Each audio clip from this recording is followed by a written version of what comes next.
Alright, back on the single cab. Right there's my issue. See all that shiny is right there? Right behind here. There's an oil cooler that goes up and the seals on the bottom, they be no good. So, gotta pop the motor out and take this fan shroud off and take the oil cooler off, replace the seals, put it back on. That wouldn't be that big of a deal. But while I have it out, there's a bunch of stuff I want to change over, including this fan shroud, heater boxes, muffler, some other goodies too. I got a new one of these. You can see this one's brazed over. It's supposed to have a tube that comes down and exits at a hole down the pan down here. I got the correct pan that's supposed to be in here. So let's get this motor out of here and get at it. Alright, I got all the hardware disconnected and time to yank the motor out of the beast. Hopefully.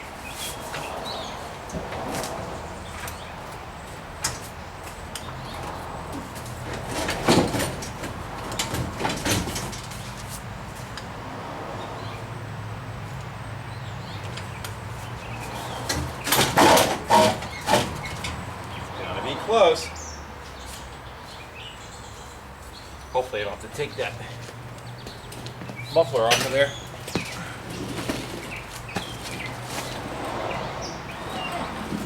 I think it'll make it. We're gonna find out. It's coming out one way or another.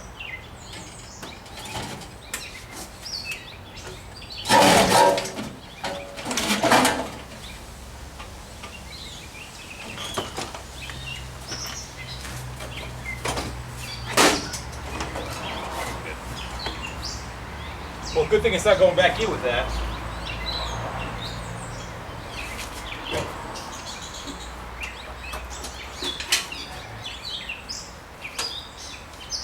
Let's see if that was my throttle cable that made that noise. It's disconnected, but it was hung up.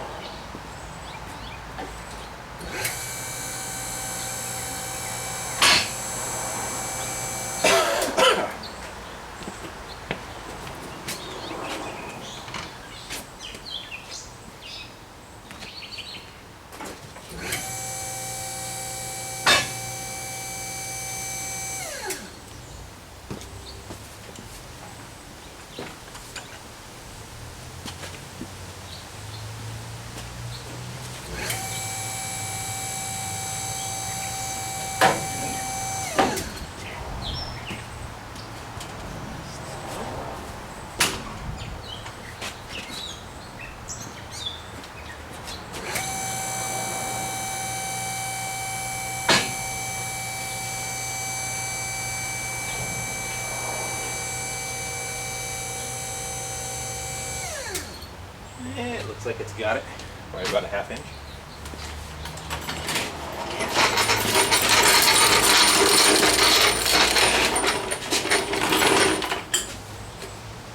Okay.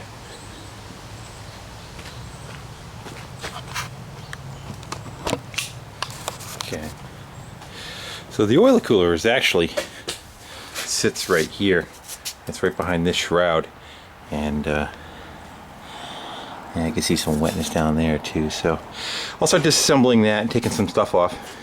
And actually, when I hang out, we'll pop that one screw out right now.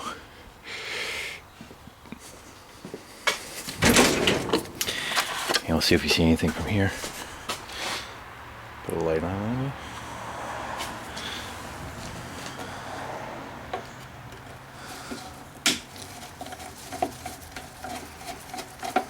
Again, I have a whole nother fan shroud I want to change out anyway to the stock one instead of an aftermarket.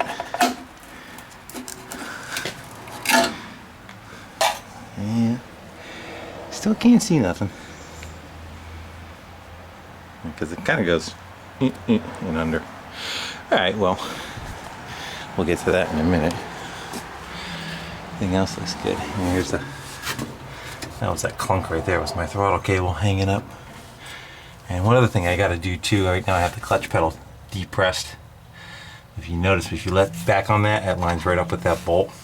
So I got to heat this arm up and straighten it out straight up. That's how the later transmissions are. They're not curved like that. So I can get it out of the way. So I figured I'd do that too. Alright. Alright, so I took off the front belt, the clamp for the generator, what else? The intake manifold on this side, and there's a screw on each side of this blower housing. So it should be ready to lift up and out of there, I believe.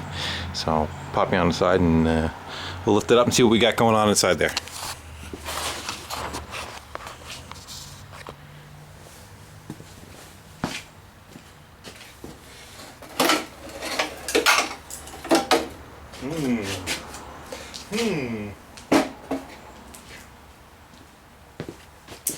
My little friends were visiting. Look at that shit. And another mouse nest. That's not good for it. And then here's the base of the oil cooler. Down under. And that's where the seals leak. This guy right here. So let me go clean that crap out of there. And we'll pop the oil cooler off and we'll see what we got going on. It's a good thing that this actually happened because that will cause an overheat problem. So that actually works out. That it saved the motor from having an issue, so to speak. What do we got on this side? This side's not as bad, but it's still got a little bit of crap down in there. Okay, let me dig into that. Don't you hate when that happens? You snap the head off the screw because it's in the aluminum. So let's see if we can fix that. Our gas line's right there, so watch her pointing here.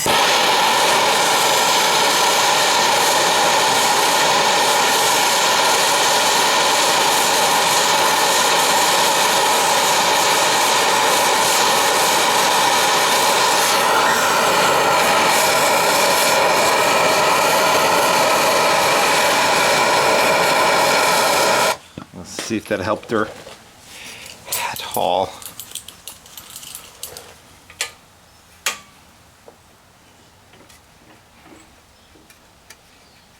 Yeah, just the pliers moving. She's gonna be a snapper. Oh well. Let me play with that a little bit more with some heat on the side without you guys looking, and I'll see if we can get that out of there. Take that. So the screws will be gone. Where you can pull that tin off of there, I believe.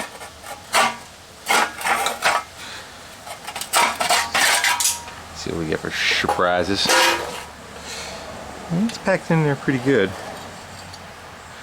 Yeah, that's packed solid there. There wasn't no air flowing through between those jugs. Up between the head it was a little bit, but not down below. So, detective work. Here's what I think happened.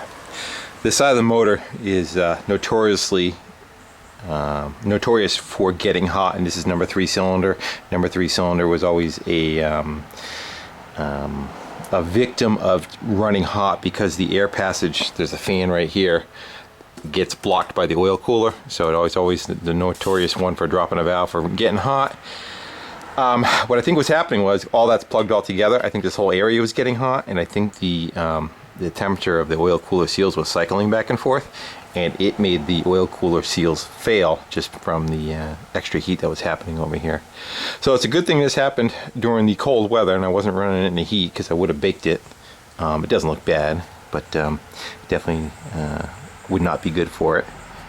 So without further, I'll start cleaning this up and get all this crap out of here, and then we'll pop the oil cooler off and finally get to see the oil cooler itself and see what's up with it. What's up with that? Alright. Sometimes it's better to take a few minutes and set yourself up better than trying to work on the floor. So that's the Porsche motor. It was sitting in the engine stand. I popped the stand off of that and put it on the back of that motor, and we're going to use the bench to get it up in the air to get it on the body of the stand. So I'll pop you over here.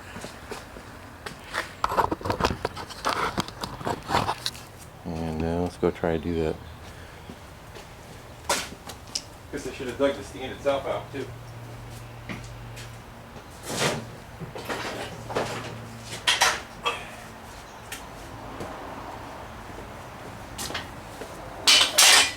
Bet you the compressor kicks on when I put the table up.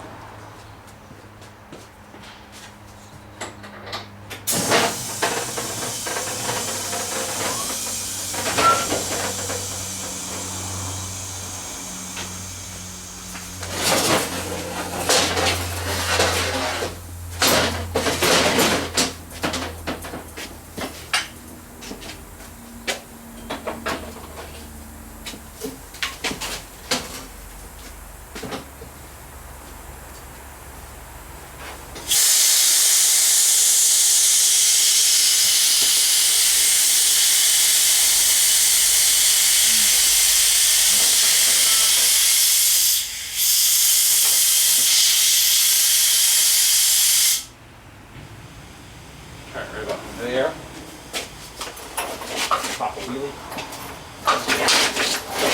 That's better. Yeah.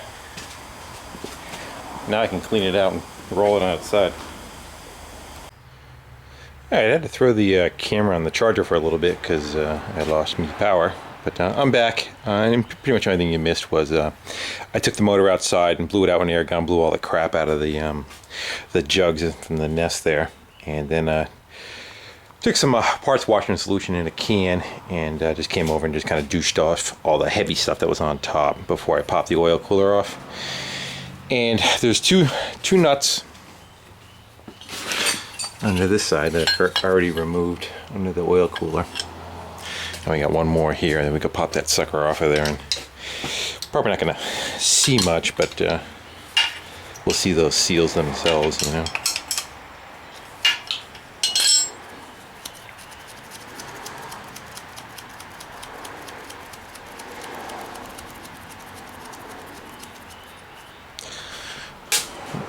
It's a little washer.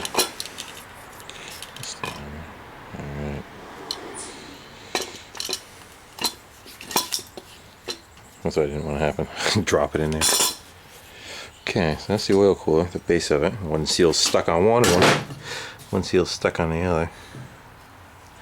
So that is my suspect for leaking. It's either going to be there, or I think you could take it apart right there also, and there's a couple more seals using those three. But generally, these are the two that leak.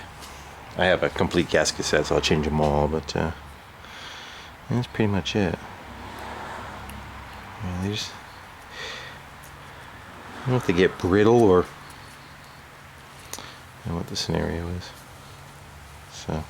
So we'll go clean that up now, and I want to get a little bit more of the gunk underneath it. I just didn't want a lot of heavy crap around there when those are open. I already got paper towels shoved in the intakes, but alright, well, time to go clean.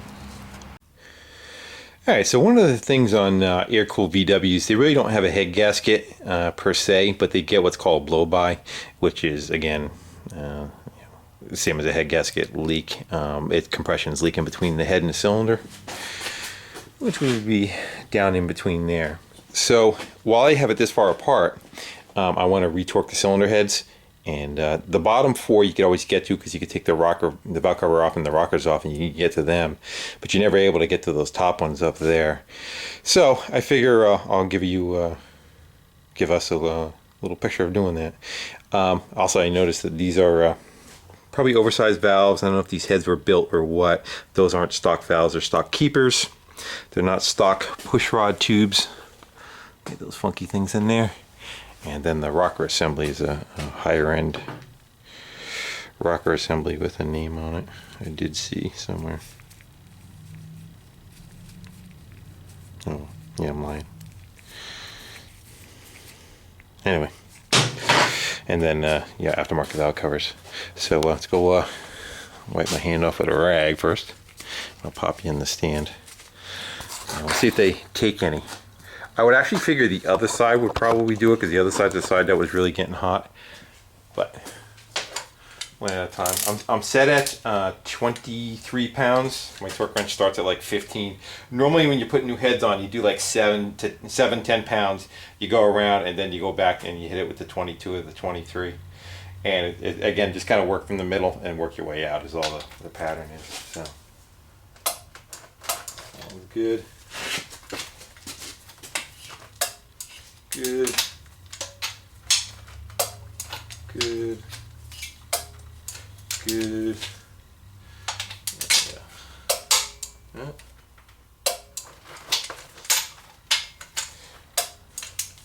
Good. Oh my God, that's what I'm going.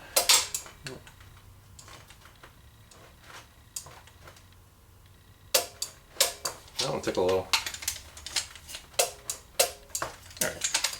So again, better safe than sorry. I wasn't having an issue. It didn't sound like they were leaking at all, but you know, I just wanted to check and make sure it's okay. So I'm going to skip you watching the other side, but it's basically going to be the same thing on that side. So I took my tins and I cleaned them in the parts washer and then rinsed them after that with regular water and then blew them off with compressed air, and they're just kind of drying. I'm gonna let them set up for a while, and I'll shoot a coat of spray bomb black on them just to clean them up. But right now I'm working on the block and just doing some thread cleanup on the exhaust studs. So instead of fighting with dirty stuff and putting it together, and it's just sometimes better to take a few minutes and just kind of run over stuff. So 8x125 die. I sprayed each one of the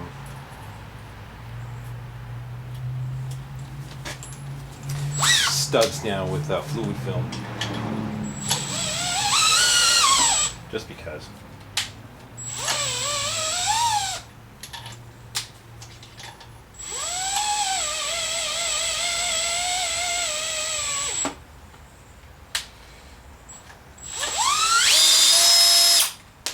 So.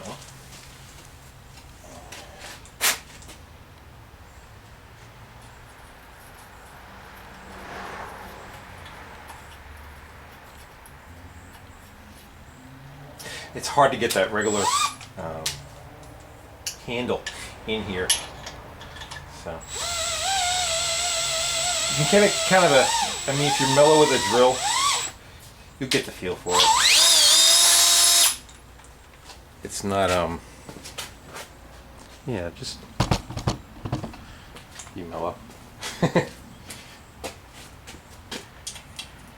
don't know if you're looking at what I'm looking at. Are you? Nope, you're not. Where are we?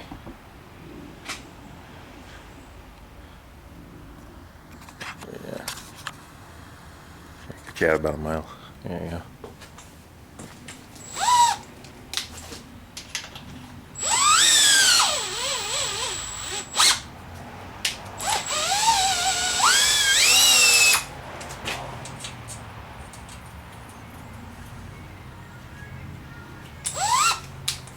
Because these are a pain in the ass to drill out if you screw them up. So you definitely want to baby what you got, you know. That's all I'm doing. All right, on to the next task.